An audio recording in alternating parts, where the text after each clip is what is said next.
Անիֆը լուծարվում է, Անիֆի դուստր ձեռնարկությունը շարունակում գործել։ Չնայած կառավարությունը լուծարել է Հայաստանի պետական հետաքրքրությունների ֆոնդը, Անիֆը, դրա դուստր ձեռնարկությունը, ձեռնարկատեր գումարած պետություն հակաճգնաժամային ներդրումների կառավարիչ ՓԲ-ն շարունակում է գործել, այն լուծարելու որոշում չկա։ Ազատություն ռադիոկայանին հայտնել են պետական գույքի կառավարման կոմիտեից։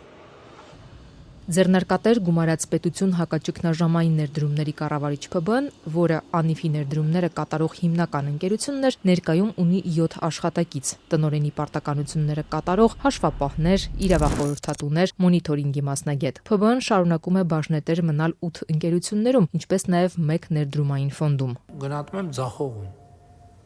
գնահատում եմ խայտառակություն,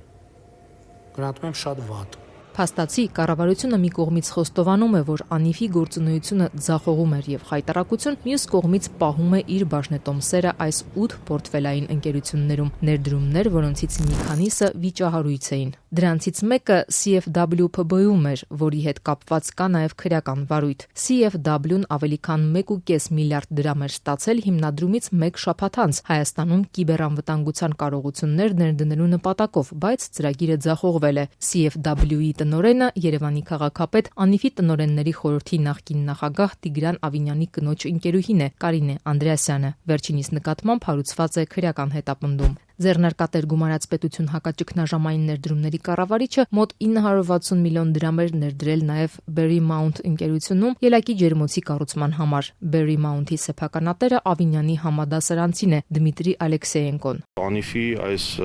խիզախ եւ շատ կարևոր մասնակցությունը թույլ կտա հաղթահարել այդ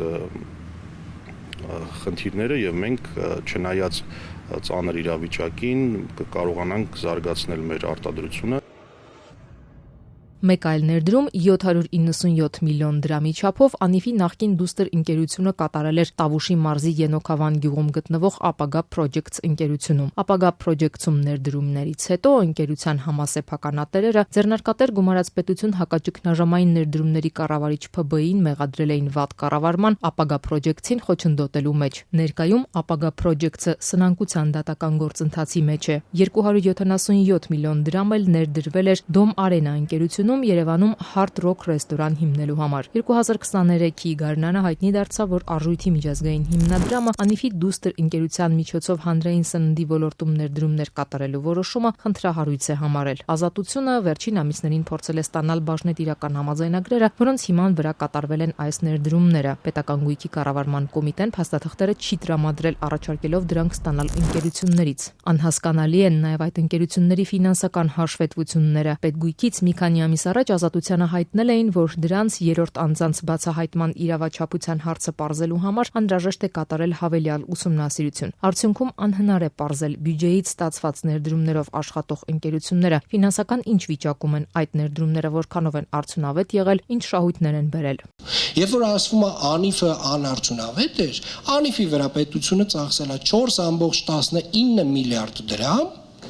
Անիֆի ստեղծած դուստր ընկերությունները 5.5 միլիարդ դրամ հարկերի տեսքով վերադարձրել են պետությանը։ Անիֆը լուծարելու որոշում կառավարությունն ընդունեց 2024-ի մայիսին եւ միայն 2025-ի հոկտեմբերի 16-ին իրավաբանական անձանց ռեգիստրում նշվեց, որ ընկերությունը լուծարման փուլում է։ Իդեպ այդ ողջ ընթացքում շուրջ 1.5 տարի Անիֆում շարունակել են աշխատել տնօրեն, հավաքահաշվապահ եւ իրավախորհրդատու։ Պետգույքի կոմիտեն հայտնել է, որ նրանք աշխատել են կեստրույքով, սակայն հրաժարվել է հայտնել, թե հստակ որքան աշխատավարձ են ստացել։ Կոմիտեի հետ գրագրությունից միայն մեկ բան է պարզ դարձել. 2025-ին լուծարվող ընկերության աշխատակիցներից մեկը փետրվարին անգամ պարգևավճար է ստացել 250,000 դրամի չափով։